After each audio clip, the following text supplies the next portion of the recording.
학종반 입시 설명회를 마치는데 반갑습니다. 우선은 이제 홍대 왼쪽은 올해, 그 다음에 이거는 이제 작년에 학생들이 나온 거고, 특이사항이 두 가지 말씀드릴 텐데, 하나는 그 자율전공이라고 있어요. 이거는 뭐냐면 말 그대로 1학년 때 자율전공으로 그 학교에 입학한 다음에 그 뒤에 2학년 때 전공으로 진입을 해가지고 그 학교에 개설되어 있는 이제 그 인문 예능 계열로 자율전공을 선택해서 가거나 뭐 자연 계열로 선택해서 가거나 이런 식으로 이제 가는 경우고요. 여기 이 학생 보면은 같은 학교 같은 학생인데 같은 전공으로 합격을 했잖아요. 그렇죠? 이 경우는 뭐냐? 전형이 다릅니다. 그래서 홍대는 다른 학교도 마찬가지긴 한데 전형이 다르면 홍대만 6장을 쓸 수가 있어요. 그 뭐 학교단 미술 우수자 전형 쓰면 되고, 학교 생활 우수자 전형 있고, 뭐 학교단 추천 전형 있고, 뭐 농어촌이라든가 별거 많은데 그런 것도 다 쓰게 되면은 해당이 다 된다고 했을 때 6개를 쓸 수가 있습니다. 그래서 전형이 다른 것들을 알고 있으면 좋은 게, 원서 쓸 때 내가 쓰는 학교가 하나가 있어요. 그럼 이 학교 하나밖에 못 쓰는구나 라고 생각하는데, 그게 아니라 전형이 겹치지 않으면 중복 지원이 가능하다는 거 하나 말씀드릴게요. 이래야지 나중에 원서 쓸 때 생각 폭이 더 넓어지고 저희도 그걸 되게 좀 많이 해놓거든요. 그 다음에 이제 학종 관련된 일반 대학교 학생들 이제 나오는 거고, 여기서 대부분은 이제 디자인 계열, 그러니까 여기서부터 여기까지는 디자인 계열 학생들이고, 여기서부터 여기까지는 N이랑 디자인 섞여 있는데 이쪽은 다 N이 한 학생들, 학생들입니다. 전형이 이해돼서 간단히 설명드리자고 하면은 크게 말해가지고 학생부 종합, 교과, 실기, 면접이 있는데, 그 여기서 말하는 종합하고 교과가 좀 중점을 말씀드릴 것 같아요. 쉽게 얘기해서 종합은 교과 성적 외에 뭐 특기사항이라든가 세부능력 사항 같은 것도 쭉 나와 있는 거고, 교과는 말 그대로 성적 갖다가 이제 학생을 선발하는 경우고, 실기 전형은 저희가 보통 학원에 학생들 다닐 때 그런 실기 수업을 많이 봤잖아요. 그래서 저기 말 그대로 그림 그려서 가는 거니까. 근데 그거랑은 조금 별개로 학생부 종합전형, 실기 전형이 따로 있습니다. 면접은 서류를 제출하고 나면은 그 제출된 서류를 바탕으로 면접을 진행하는 부분이 있는데, 면접만 보는 학교는 거의 없습니다. 서류 통해 가지고 학생들을 선별한 다음에 2차 전형으로 면접을 진행하는 경우가 대부분이고요. 여기서 두 가지, 정성평가랑 정량평가에 대한 단어 설명해드려야 될 것 같은데, 학생부 종합 전형은 생기부상에 있는 그렇게 글로 써져 있는 학생에 대한 그런 세부적인 어떤 특기사항이나 어떤 내용 같은 거를 판단해가지고 선별하는 거고, 교과 전형 같은 경우 말 그대로 정량평가. 좀 더 쉽게 얘기하면 학생이 만약에 내신이 1등급입니다. 1등급인데 그러면 공부 잘하잖아요. 근데 학생부 종합 전형에서 내신 1등급이라 하더라도 출결 상황에 안 좋은 경우가 있어요. 뭐 미인정이 막 다 10개씩 된다거나, 아니면은 요즘 좀 한창 요즘 문제가 되는 것들 있잖아요. 뭐 학폭이 불려가가지고 몇 호 처리 받고 이러면은 이제 그 학생은 학생부 종합 전형 절대 쓸 수가 없는 게 되는 거고, 교과 전형 같은 경우는 학생이 뭐가 됐든 간에 성적만 잘 나오면은 이제 쓸 수가 있는 전형입니다. 그래서 이름이 그냥 학생부가 들어간다고 다 같은 게 아니라 정성, 정량 나눠가지고 각각 어떤 요인들로 인해서 한가름이 나는지를 보시면 될 것 같아요. 이제 우리 애가 성적이 좀 괜찮은 것 같아가지고 이제 학생부 종합전형 신청을 했는데, 생기부를 관찰하다 보면은 이게 종합전형을 쓰는 게 유리할지 교과를 쓰는 게 유리할지가 좀 한가름이 나기 때문에 말씀드리는 부분입니다. 자, 정성평가.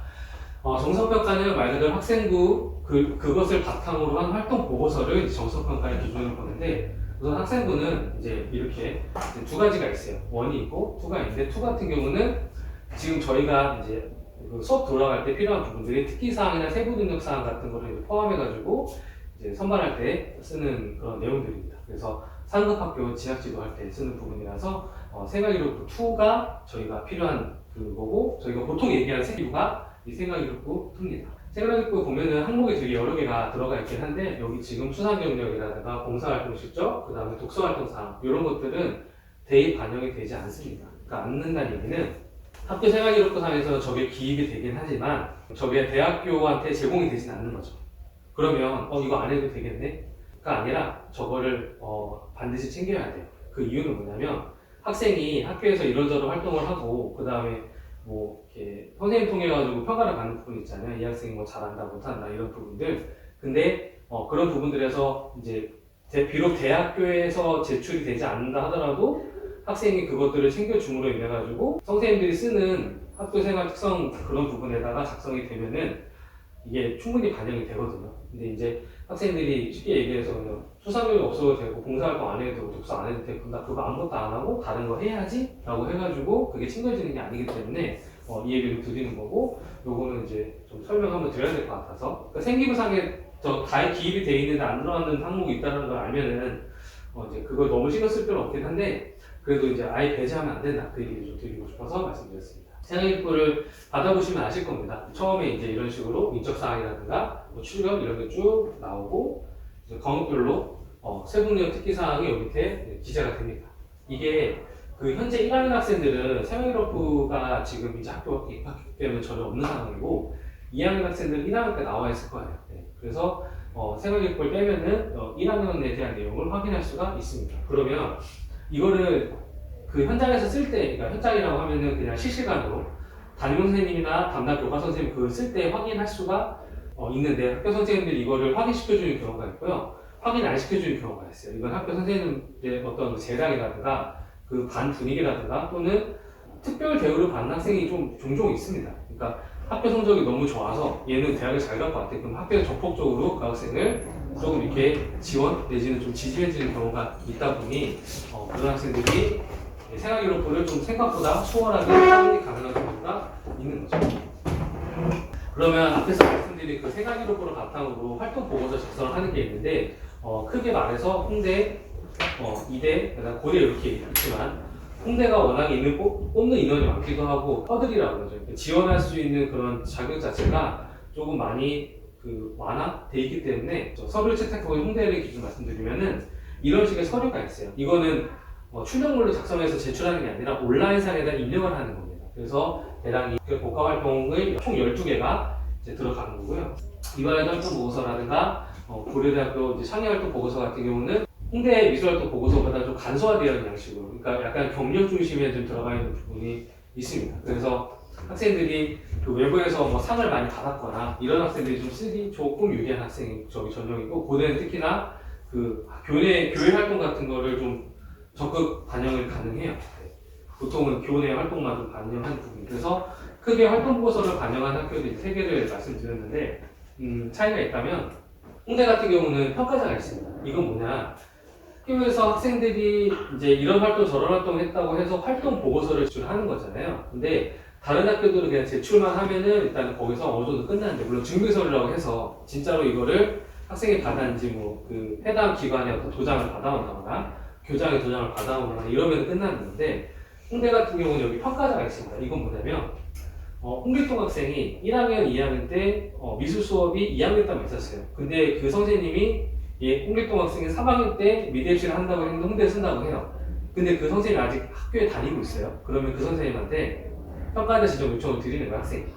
그러면은 학생이 홍대 원서를 지원하고 나서 서류 입력을 다 하고 나서 평가자 지정을 할 때 그 선생님을 온라인 시스템 상에 찾아가지고 이제 평가자 요청을 하면은 그 선생님이 요청을 받아가지고 이 학생에 대한 평가를 해요. 그 얘기 뭐냐면, 대학교에서 어떤 학생이 자기의 어떤 활동이나 이런 것들 학생이 다 입력을 했잖아요. 그 활동을 진짜로 너네 학교에서 그 이 학생이 이런 활동을 했는지를 확인시켜줘라고 이제 평가자한테 요청을 하는 거예요. 그 평가자 요청을 받은 선생님은 이 학생에 대해 평가를 하겠죠. 확인했다, 못했다, 내가 확인은 못했지만 동료 교사한테 들었다, 이런 식으로 체크하는 항목이 있어요. 그러다 보니 기본적으로 학생부 종합전형 준비한 학생들은 당연히 성적 관리 잘하고 그 다음에 선생님하고 되게 잘 지내고 이런 부분이 있긴 한데, 특히나 홍대 같은 경우는 평가자가 지정이 되어야 되기 때문에 해당 선생님하고의 어떤 관계라든가 그 선생님이 자기를 잘 알아야 되는 부분도 있고, 반대로 학생도 내가 이거를 쓰겠다고 계속 어필을 해서 이제 관계를 좀 만들어주는 필요가 있습니다. 결국에는 사람이 하는 거라서 이게 너무 두부 자르듯이 그냥 이렇게 딱딱딱 해가지고 할 수 있는 부분은 아니라서 선생님과의 관계가 좀 중요하다. 네. 이 학생부 종합전형 전형 문서에 따른 학종 수업이 어떻게 들어가는지 좀 보시면은 기본적으로 이게 서류나 면접하고 반영하는 비율들이에요. 웬만한 학교 다 집어넣어놨는데 보시면 갈색으로 표시되는 부분은 서류고 그 다음 면접이 있습니다. 그러면 서류가 항상 1단계에 포진되어 있고 2단계에서는 면접이 따라가잖아요. 기본적으로 서류 전형을 쓴다 이러면 서류를 지원을 해주는 것에서 끝나는 게 아니라 서류를 통해서 학생을 일단 첨가를 한 다음에 진짜로 이 학생이 이렇게 했는지를 보기 위해서 불러서 면접을 봅니다. 그러다 보니까 서류는 일단은 예선 같은 개념이고 면접은 본선인 거죠. 가가지고 면접을 잘 봐야 되는 부분이 있는 거고, 여기 있는 내용 같은 경우는 이제 작년 기준으로 작성이 된 거고, 올해 입시를 치른 부분들에 대한 데이터는 받아가지고 또 정리를 하면은 내용이 약간 달라질 것 같습니다. 전형 요소가 크게 학생부, 성적을 포함한 학생부, 그 다음에 서류, 면접 실기가 이렇게 있습니다. 그래서 수능 최저. 수능 최저는 홍대 기준 말씀드릴게요. 서울 캠퍼스에 해당이 됩니다. 그러니까 홍대가 서교동에 있는 홍대 서울 캠퍼스가 있고, 그 다음에 세종시에 있는 세종 캠퍼스가 있습니다. 근데 세종 캠퍼스는 수능 최저가 없어요. 그러니까 학생이 미술활동 보고서를 작성을 해서 입시를 지원했을 때 수능이 성적이 안 나와도, 그러니까 합격의 당락을 결정하는 요소가 아니게 되는데, 서울 캠퍼스는 수능 영역에서 국어, 영어, 그 다음에 탐구 영역 합쳐가지고 3개 합이 9가 돼야 돼요. 그러니까 3, 3, 3 나오거나 2, 2, 5는 나와야 되는 거죠. 네. 그렇게 되고 한국사는 4등급 이내가 나와야지 수능 최저에서 걸려가지고 떨어지거나 이런 상황이 없는 거고요. 그래서 수능을 준비한 학생들, 서울 캠퍼스를 생각하는 학생들은 수능을 준비해야 된다는 얘기고, 그 다음에 학생들 중에서도 이제 수시에서 준비한 학생들은 수능 공부를 안 할 거 아니에요? 정시한 애들이나 수능 공부를 하지. 그래서 정시, 특히 상위권 대학 목표하는 학생들은 수능 최저를 준비를 좀 해줘야 되는 부분. 그 다음에 애니보다는 디자인 전공하는 학생들이 이제 수능을 준비를 합니다. 애니 같은 경우에는 학교의 폭 자체가 적기도 한데다가 서울에 있는 학교를 하더라도 수능 성적 또는 내신 성적을 많이 보는 게 아니거든요. 그러다 보니까 보통 그 수시에서 입시 끝난 학생들은 보통의 애니 계열 학생들이거나 아니면은 디자인 계열 학생에도 불구하고 최상위권 대학 입시 준비를 안 한 학생들이 보통 그 수시에서 입시를 끝내요.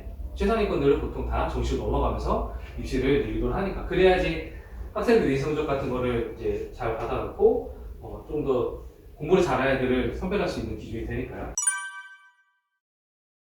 네, 여기서 마치겠습니다. 고맙습니다.